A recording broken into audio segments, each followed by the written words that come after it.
Alright, let's dive into something that's both deeply personal and universally relatable, the power of art as a form of therapy.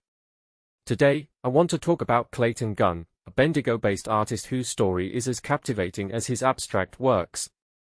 But here's the thing, this isn't just about art. It's about resilience, mental health, and finding peace in the most unexpected places. So, let's start with a question. What if the darkest moments of your life could lead you to your greatest passion? That's exactly what happened to Clayton. Clayton's journey into art began 3 years ago, after a psychotic breakdown that lasted 7 days. Now, personally, I think this is where the story gets really interesting. During that intense, disorienting period, he created his first artwork, Noel, without even fully remembering the process. If you take a step back and think about it, this is both haunting and beautiful. Art wasn't just a hobby for him, it was a lifeline.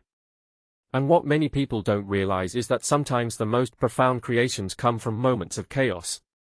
After his hospitalization, Clayton began experimenting with painting, and here's where the narrative takes a turn.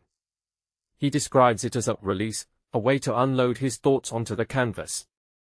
Now, this raises a deeper question: can art really be therapeutic? From my perspective, absolutely. Clayton's work is mostly abstract, which makes perfect sense. When you're dealing with emotions that are hard to name or describe, abstract art becomes a language of its own. He talks about mixing colors, red for passion, green for neutrality, and creating something that reflects his inner state. What this really suggests is that art isn't just about aesthetics, it's about expression, healing, and making sense of the nonsensical. One thing that immediately stands out is Clayton's relationship with schizophrenia, which he's lived with since he was 19. He calls it a blessing and a curse, and I think that's such a powerful way to frame it. The curse? The excruciating bad days. The blessing? The profound appreciation for the good days. This duality is something I find fascinating. It's a reminder that mental health struggles aren't just about suffering, they can also shape your perspective in ways that are deeply meaningful. What makes Clayton's story even more compelling is how he's turned his art into a form of a medicine. He doesn't call it that directly, but that's exactly what it is. It's therapeutic, enjoyable, and something he actively chases. In my opinion, this is where the real magic lies. Art isn't just a passive activity for him, it's an active pursuit of peace. And that's something we can all relate to, whether we're artists or not. Now, let's talk about his debut solo exhibition at Dudley House. Personally, I think this is a huge milestone, not just for Clayton but for anyone who's ever used creativity to cope. He's nervous, which is completely understandable, but also excited. That mix of emotions? It's relatable. Putting your soul on display, literally, is terrifying, but it's also a leap of faith. And the fact that he's planning to be at the gallery every day shows just how much this means to him.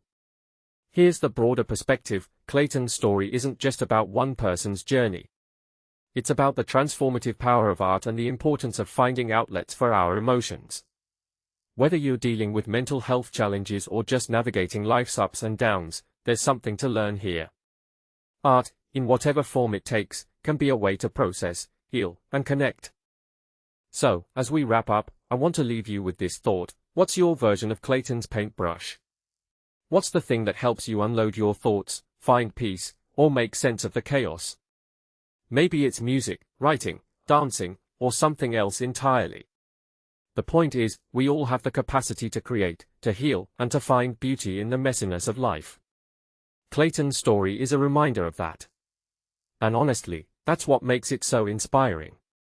If you're interested in checking out Clayton's work, his exhibition runs from September 8th to 12th at Dudley House, with a follow-up at Exhibit B from September 15th to October 8th.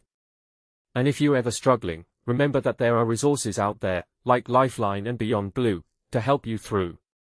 But for now, let's celebrate Clayton's journey and the power of art to change lives. What do you think? Let me know in the comments below.